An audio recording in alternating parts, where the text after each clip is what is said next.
Hello guys! Welcome to my channel. This is Mel's Kitchen Vlog, and for today's video, ayan tayo ngayon guys ay magre-repat ng aking mga halaman. Kasi nga sa mga nakapanood po ng aking last na vlog, sabi ko ay magre-repat tayo ng aking mga halaman. Yung mga halaman po na nakalagay po sa paso na clay, kasi nga di ba yung clay na paso is mabigat. Ayan, plano ko po silang palitan ng paso na plastic, ayan, na white pots, kasi nga medyo magaan po silang buhatin. Kung halimbawa ako naglilinis o nagdidilig dyan, ayan, at may mga nabili rin akong 3 halaman uli nung nakaraan nagpalengke kami. Ayan, plano ko po silang ilagay na, iripat na sa kanilang bagong pot. Ayan, at malagyan at mapalitan ng kanilang mga potting mix. Ayan, dyan tayo magiging busy today guys. At bukod sa gawaing bahay, ayan, syempre, ayan, sisingit natin paminsan-minsan yung pagtatanim. So, let's start guys. And sabi ko nga lagi, if you're new here, sa may mga gusto po, ayan, please subscribe and please click the notification bell na rin po para updated po kayo palagi sa aking mga upcoming videos. So, thank you so much and I hope na mag-enjoy po kayo. Punta na tayo sa aming terrace guys at umpisahan na nating mag-repat ng aking mga halaman. Ayan guys, ito yung mga ibang halaman ko na ire-repat. Ayan sila. Ayan. Konti lang naman. Ayan. And then, ito yung mga nabili kong paso. Ayan. Tapos, yung yan, gagawin natin. Yung mga disposable na mga kutsara. Gagamitin natin yan. Lalagyan natin ng fake tag, plant tag, or mga name ng mga halaman. Ayan. Tapos, ito yung sinasabi ko guys. Oh, ayan. Ito si Calathea. Ayan. Local Calathea. Ayan. Irerepat natin siya. Tapos, ito si mini begonia. Ito si pink na begonia. Ayan. Pero ito dati na to. Ayan. Gusto ko lang siyang palitan ng paso. Yung mas malaking paso. Ayan. Ito yung na-free natin nung minsan nag-mine ako sa Facebook.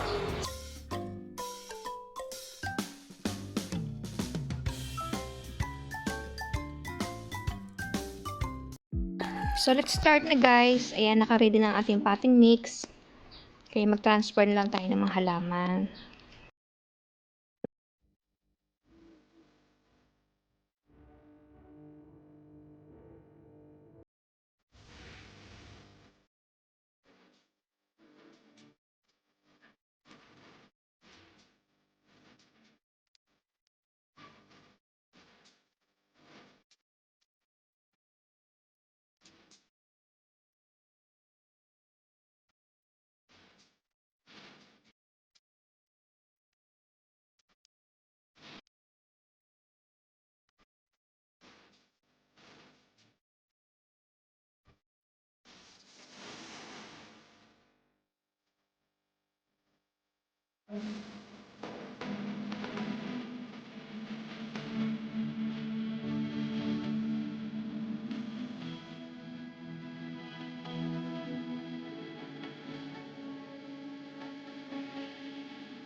So, eto na guys, nairipat ko na sila. Nailipat ko na sila sa kanilang panibagong mga paso. Ayan na sila guys. Ito, ayan.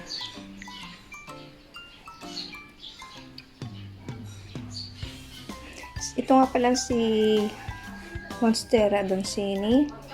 Ayan. Di ba sabi ko lalagyan ko ng Coco Pol, pero parang nagbago yung isip ko. Ayan, i-trailing ko na lang siya para kasamahan ni ayun si Mycans, para may kasama si Mycans na trailing. Ayan, itong tatlo na to, hindi ko alam kung anong mga ID nila. Ayan guys, ayan.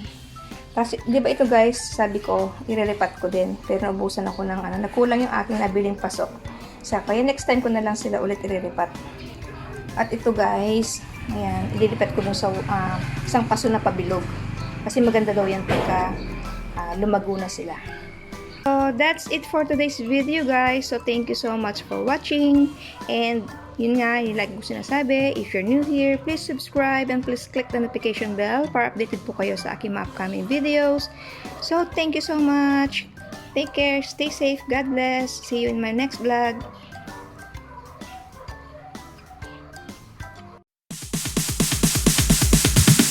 Sorry, it's DJ.